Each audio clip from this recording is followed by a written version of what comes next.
1.138 mortes, més de 2.000 ferides. La catàstrofe més greu de la història de la indústria de la moda fins als nostres dies. El 24 d'abril de 2013, l'edifici Rana Plaza Bangladesh s'esfondrava amb les seves treballadores dintre. Les marques implicades en la tragèdia van firmar un acord.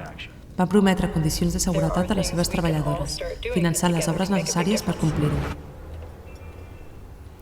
Algunes de les marques implicades: Benetton, Inditex, Mango, Carrefour, El Corte Inglés, Primark, H&M.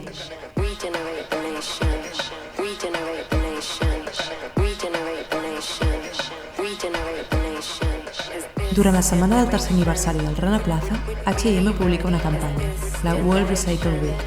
Amb ella, convida a portar la roba que ja no vols a canvi d'uns cupons de descompte a les seves botigues. La marca preveu recaptar 1.000 tones de roba amb les quals, diu, impulsarà iniciatives de reciclatge. Però les tecnologies de reciclatge a dia d'avui no estan tan avançades.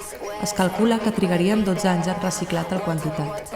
I en qualsevol cas, 1.000 tones de roba és la mateixa quantitat que una marca d'aquestes dimensions llença al mercat cada 48 hores.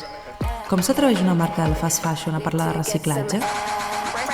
La World Recycle Week no ha estat només una campanya de falsa sostenibilitat, sinó una estratègia perversa de manipulació mediàtica. Passats 3 anys, H&M no ha complert amb les seves promeses. Les seves treballadores continuen a dia d'avui en una situació d'alt risc. H&M publica la campanya la mateixa setmana que els 3 anys del Rana Plaza per desviar l'atenció mediàtica, defugint així els seus deures, la seva responsabilitat. La naturalesa negligent de les multinacionals no ens hauria de sorprendre. El seu poder econòmic és cada cop més també polític. S'aprofiten de la situació legal de cada país i, si cal, fan pressió per ajustar-la al seu caprici. Les grans marques pressionen les fàbriques subcontractades, exigint-los unes quotes de productivitat que dilueixen els costos reals de la roba. Qui acaba pagant el verdader cost d'aquest sistema depredador són sempre les mateixes, les treballadores dels països empobrits. És necessari un tractat vinculant a escala internacional que estableixi una base jurídica que responsabilitzi les grans companyies.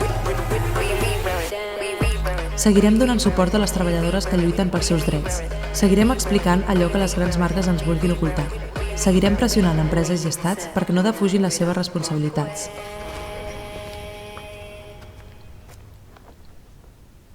T'uneixes a nosaltres?